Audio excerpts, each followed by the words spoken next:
नमस्कार दर्शकों, साहित्य मन में आप सभी का स्वागत है।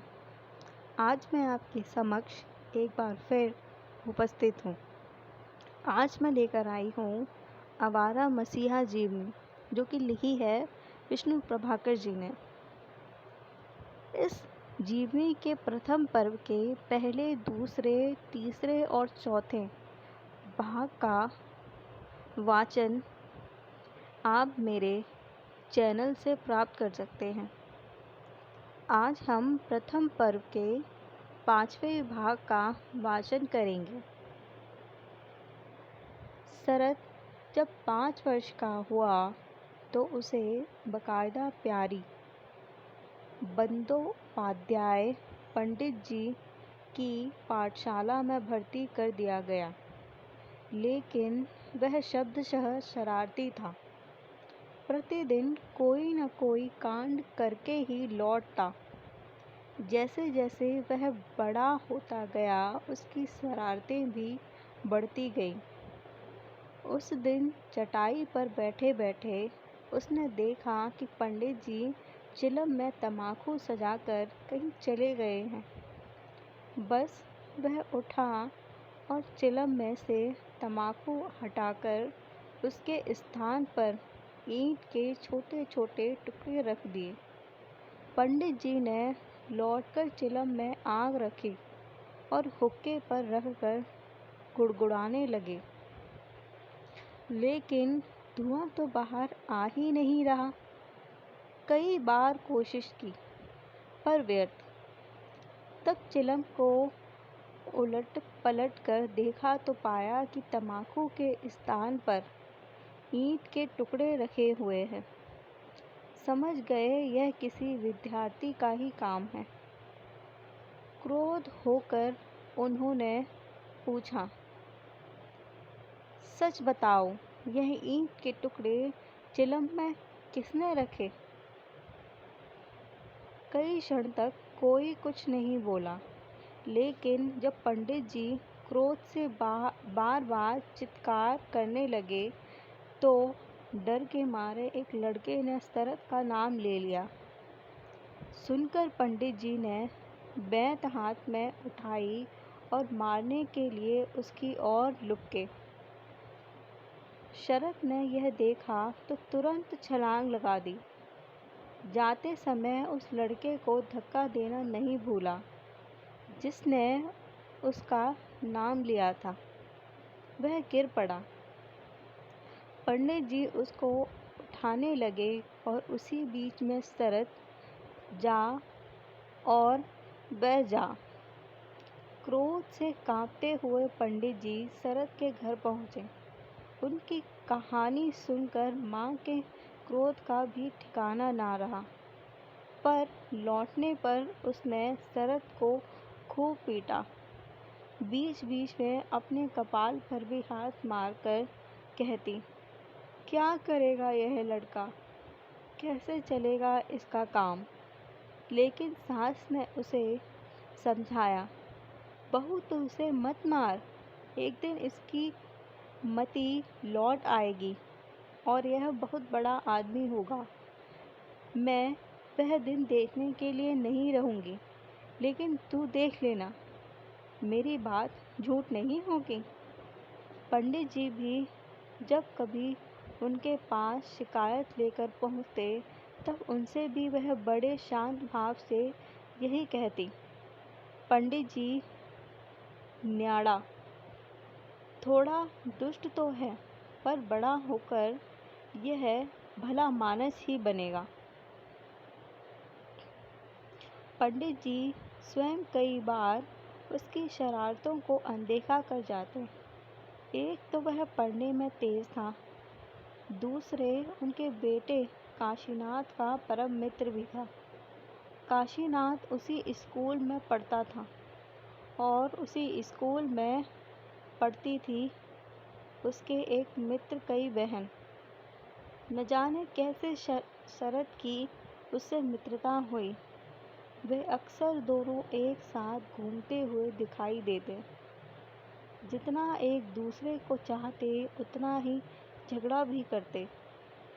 नदी या तालाब पर मछली पकड़ना, नाव लेकर नदी में सैर करना, बाग से फल चुराना, पतंग का सरंजाम तैयार करना, वन जंगल में घूमना, इन सब प्रकार के बाल सुलभ कामों में वह बालिका शरद की संगिनी थी।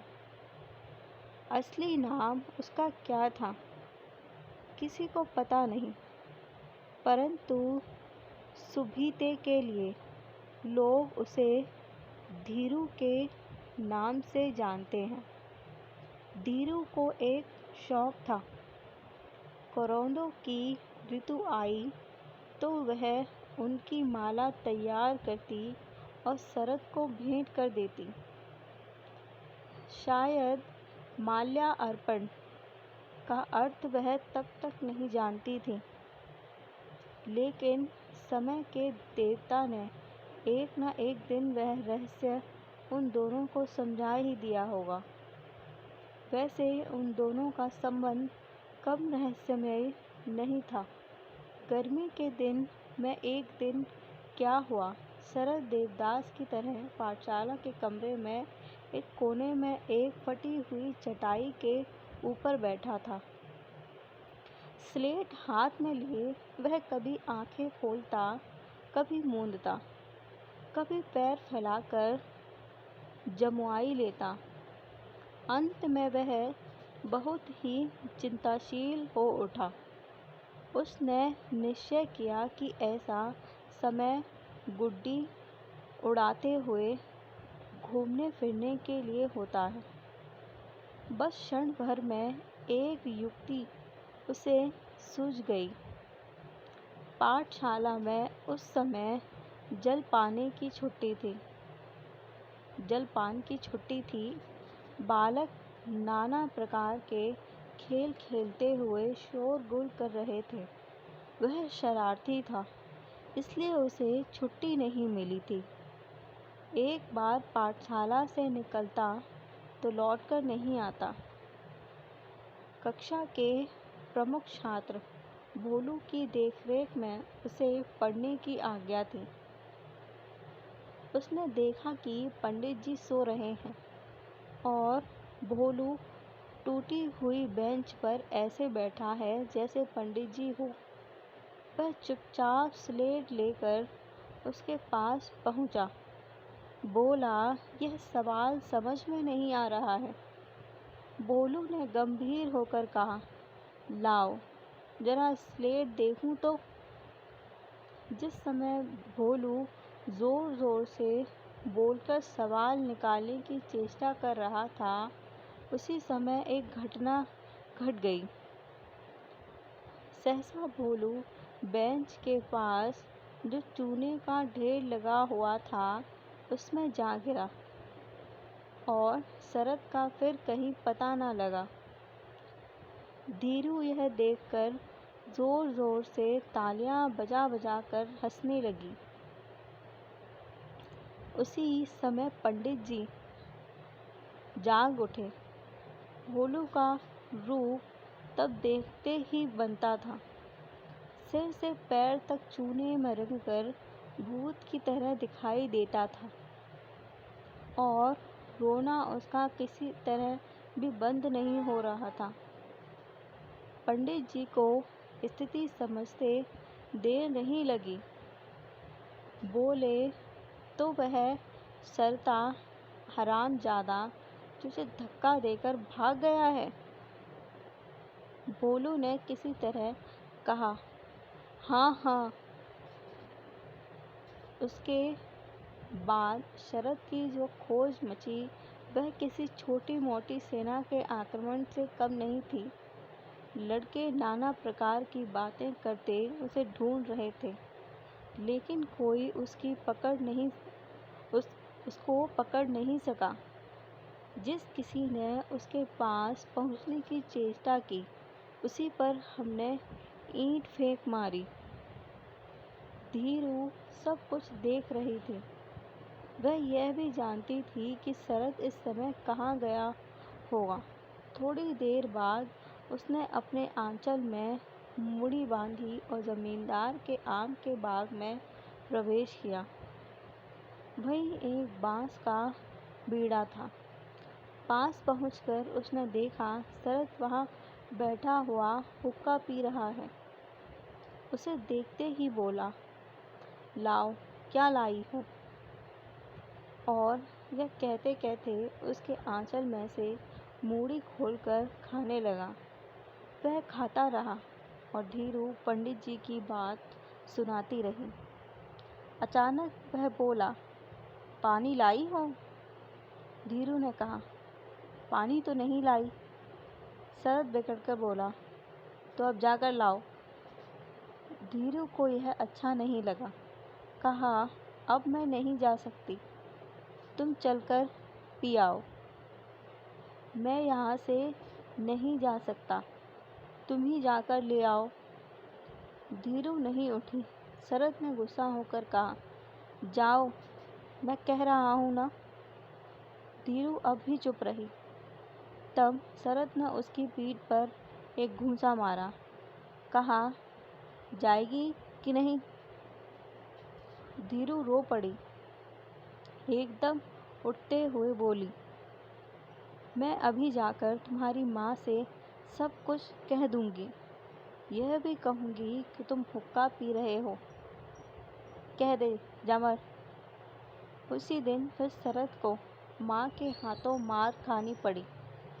धीरू फिर पिटी, लेकिन दोनों की मित्रता में इससे कोई अंतर नहीं पड़ा। वह निरंतर प्रगाढ़ ही होती गई। बहुत दिन बाद शैशव की इस संगिनी को आधार बनाकर शरद ने अपने कई उपन्यासों की नायिकाओं का सृजन किया। देवदास की पारो, बड़ी दीदी की माधवी और श्रीकांत की राजलक्ष्मी, ये सब धीरू ही का तो विकसित और विराट रूप है। विशेषकर देवदास में तो जैसे उसने अपने बचपन को ही मूर्त रूप दिया है। दिन पर दिन बीतते चले जाते थे। इन दोनों बालक बालिका के आमोद की सीमा नहीं थी। दिन भर धूप में घूमते फिरते, सांध्य को घर लौटकर मार खाते, रात को निश्चिंत निरुद्वेग सो जाते। दूसरे दिन सवेरा होते ही फिर भाग जाते और फिर संध्या को तिरस्कार प्रहार सहन करते। तीसरे दिन, चौथे दिन बार बार यही कहानी दोहराई जाती। इनका और कोई सखी संगी साथी नहीं था और ना इसकी कोई ज़रूरत ही थी। गांव भर में उपद्रव करते फिरने के लिए दोनों ही यथेष्ट थे। बीच बीच में मछली का शिकार और नाव खेलकर दिन काटने के साथ साथ शरद यात्रा दल में जाकर शागिर्दी भी करता। अपने मधुर कंठ के कारण वह उनके लिए बहुत उपयोगी था, लेकिन जब उससे भी उसका जी ऊब जाता तो अंगोछा कंधे पर रखकर निकल पड़ता। यह निकल पड़ना विश्व कवि के काव्य की निरुद्देश्य यात्रा नहीं थी, जरा दूसरे ढंग की थी। वह भी जब खत्म हो जाती तो फिर एक दिन चोट खाए हुए अपने चरणों को तथा निर्जीव देह को लेकर घर वापस लौट आता। वहाँ हाव भगत की बारी जब समाप्त हो जाती तो फिर पाठशाला में जाना आरंभ कर दिया जाता। वहाँ फिर एक बार हाव भगत होती और उसके बाद बोधोदय तथा पदपाठ में दिल लगाने का क्रम चलता। फिर एक दिन सब किया कराया भूल जाता। दुष्ट सरस्वती कंधे पर सवार हो जाती। फिर सगीर्दी शुरू होती। फिर घर से 9-2-11 हो जाता। उस दिन सरस्वती नदी के घाट पर पहुंचा था। सामने ढोंगी पड़ी हुई थी। बम उसमें जा बैठा। उसे खेता हुआ पहुंच गया। 3-4 मील दूर कृष्णपुर गांव में। वहाँ रघुनाथ बाबा का प्रसिद्ध अखाड़ा था। वहीं जाकर कीर्तन में हाजिर हो गया। रात हो गई। फिर लौटना नहीं हो सका। अगले दिन पता लगाते लगाते मोतीलाल स्वयं उसे लेने के लिए वहाँ पहुँचे। लेकिन यह एक दिन की अनायास यात्रा नहीं थी, किसी बड़ी यात्रा का आरंभ था। कभी अकेले, कभी मित्रों के साथ उसका वहाँ जाना जारी रहा। इन्हीं दिनों गांव में सिद्धेश्वर भट्टाचार्य ने एक नया बंगला स्कूल खोला। शायद वहाँ मन लगाकर पढ़ सके, इस ख्याल से उसे वहाँ दाखिल किया गया।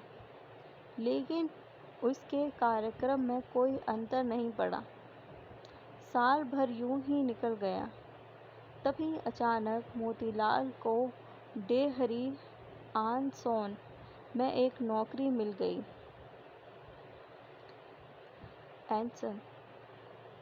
डेयरी एंड सन में एक नौकरी मिल गई। पिता के साथ कुछ दिन वह भी वहाँ रहा, लेकिन वह सारा समय खेल कूद में ही बीता। वहाँ एक नहर थी। उसके किनारे पक्की खिरनियाँ बटोरता या फंदा डालकर गिरगिट पकड़ता या फिर घाट पर जाकर बैठ जाता और कल्पनाओं के आल जाल में डूब जाता। सभी प्रकार की शरारतों के बीच में अंतर्मुखी होने का उसका स्वभाव निरंतर प्रगति करता जा रहा था। अपने इस अल्पकालिक डेहरी प्रवास को वह कभी नहीं भूल सका। गृहदाह में उसने इस नगण्य स्थान को भी अमर कर दिया। देवानंदपुर लौटने पर उसे एक और शौक लगा। शौक तो पहले भी था, पर अब वह सनक की सीमा तक जा पहुंचा था। सरस्वती नदी छोटी सी उथली नदी है। पाट भी बहुत चौड़ा नहीं है। पानी कमर से ऊपर नहीं जाता। अक्सर उसमें सिवार भरी रहती। बीच बीच में जहाँ खुला था, वहीं छोटी छोटी मछलियाँ खेला करती थीं। बंसी में आटे की गोली लगाकर वह उसे पानी में डाल देता और बैठा रहता। एक दिन उसने देखा कि मोहल्ले का नयन बागदी दादी के पास आया है और कह रहा है, मांझी मुझे 5 रुपये दो, मैं तुम्हारे पोते को दूध पिलाकर अदा कर दूंगा। एक अच्छी सी गाय लाना चाहता हूँ। बसंतपुर में मेरा एक रिश्ते का भाई है, उसने कहला भेजा है। दादी ने उसे 5 रुपये दे दिए और वह प्रणाम करके चला गया। तभी शरद के मन में सहसा एक विचार कौंध आया। सुन रहा था कि बसंतपुर में छीन बनाने के लिए अच्छा बांस मिलता है। बस वह चुपचाप नयन बागदी के पीछे पीछे चल पड़ा। 1 मील चलने के बाद नयन ने उसे देखा। वह बहुत नाराज हुआ। लालच भी दिया, लेकिन शरद पर कोई असर नहीं हुआ। तब जबरदस्ती पकड़कर वह उसे दादी के पास ले आया। बोला, रास्ता ठीक नहीं है, खतरा है। अगर समय से ना लौट सका तो आप ही बताइए, गऊ को संभालूंगा या इसको। दादी खतरे की बात जानती थी। उसने शरद से कहा, तू नहीं जाएगा, और अगर चोरी से गया तो मैं पंडित जी से कह दूंगी। नयन चला गया। शरद भी पोखर में नहाने का बहाना करके शरीर में तेल मलता हुआ अंगोछा कंधे पर डालकर घर से निकल पड़ा। नदी के किनारे किनारे वन जंगल और आम कटहल के बागों के भीतर होकर 2-2.5 मील तक दौड़ता हुआ चला गया। जिस जगह पर गांव का कच्चा रास्ता ग्रांड ट्रंक रोड की पक्की सड़क से जाकर मिलता है, वहीं जाकर खड़ा हो गया। कुछ देर बाद नयन भी आ पहुंचा। शरद को वहां देखकर वह हतप्रभ रह गया, पर अब लौटना संभव नहीं था। हंसकर बोला, अच्छा देवता, चलो, जो भाग्य में होगा देखा जाएगा। बसंतपुर पहुंचकर नयन की बुआ ने उसकी खूब खातिर की। उसे गाय मिली और बालक शरद को मिली बांस की कमचियाँ। रुपये भी बुआ ने लौटा दिए। लौटते समय दिन डूब चला था। 2 कोस भी नहीं चले होंगे कि चांद निकल आया। रास्ते के दोनों ओर बड़े बड़े पीपल और बरगद के पेड़ हैं, जो ऊपर जाकर आपस में ऐसे मिल गए थे कि राह में घना अंधेरा छा गया था। जब वह कच्ची राह पर पहुंचे तो झाड़ झंगाड़ों वाला वह जंगल और भी घना हो आया। इसी जंगल में तो लुटेरे आदमी को मारकर गाड़ देते थे और पुलिस उधर मुंह भी नहीं करती थी। गांव का आदमी भी रिपोर्ट करने नहीं जाता था, क्योंकि उन्हें शिक्षा मिली थी कि पुलिस के पास जाना आफत बुलाना है। बाघ के सामने पड़कर भी दैव संयोग से कभी प्राण बच सकते हैं, लेकिन पुलिस के पल्ले पड़कर बरसने का शब्द हुआ। पल्ले पड़कर नहीं। यहीं पहुंचकर सहसा उन्हें कुछ दूर पर चीख सुनाई दी। साथ ही लाठियों के बरसने का शब्द हुआ। उसके बाद सन्नाटा छा गया। नयन बोला, बेचारा खत्म हो गया। अब हमें जरा होशियार होकर चलना चाहिए। बालक शरद भय से कांपने लगा। सांस लेना भी मुश्किल हो गया। धुंध के मारे कुछ दिखाई भी नहीं देता था। सहसा फिर किसी के भागने की आवाज़ सुनाई दी। नयन चीख उठा, खबरदार, कह देता हूँ, बामन का लड़का मेरे साथ है। अगर पाबड़ा मारा तो तुम में से एक को भी जीता नहीं छोड़ूंगा। कहीं से कोई जवाब नहीं मिला। कुछ आगे बढ़कर उन लोगों ने उस आदमी को देखा जिसकी चीख सुनाई दी थी। बेचारा कोई भिखारी था। एक तारा बजाकर भीख मांगता था। नयन से नहीं रहा गया। कुछ क्रुद्ध होकर बोला, अरे नरक के कीड़ों, तुमने बेकार ही एक वैष्णव भिखारी के प्राण ले लिए। जी चाहता है तुम लोगों को भी इसी प्रकार मार डालूं। इस बार पेड़ की आड़ से किसी ने जवाब दिया, धर्म कर्म की बातें रहने दे, जान बचाना चाहता है तो भाग जा। हरामजादो, कायरो, भागूंगा मैं तुम्हारे डर से।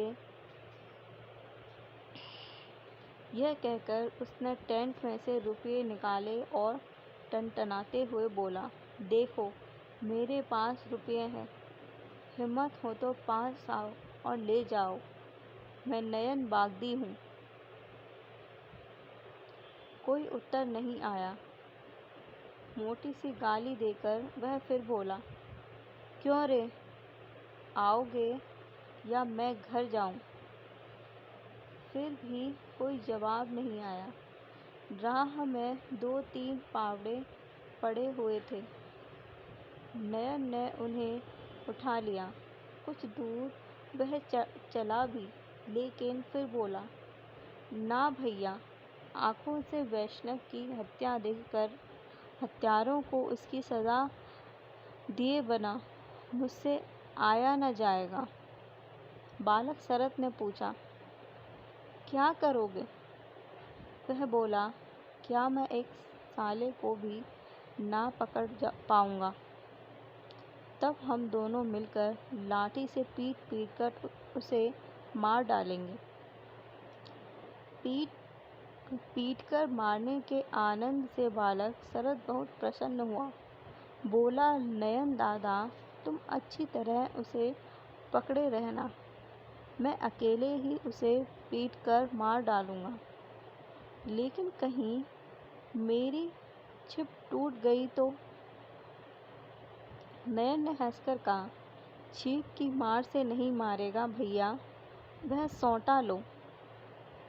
समझ लिया था कि वह लोग चले गए हैं, इसलिए वे भिखारी की तलाशी लेने के लिए आ पहुँचे। नयन पेड़ की आड़ में खड़ा हो गया। उनमें से एक ने उसे देख लिया और चिल्लाकर बोला, वहाँ कौन खड़ा है? उसकी चिल्लाहट सुनकर सब लोग भाग चले, लेकिन वह पकड़ा गया। नयन ने उसे बांध लिया और बालक के पास ले आया। वह बराबर रो रहा था।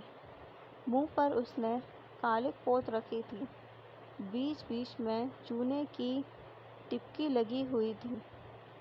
नयन ने उसे सड़क पर लिटाया और कसकर 2-3 लातें लगाई। फिर शरत ने कहा, अब ताक कर पावड़ा मारो।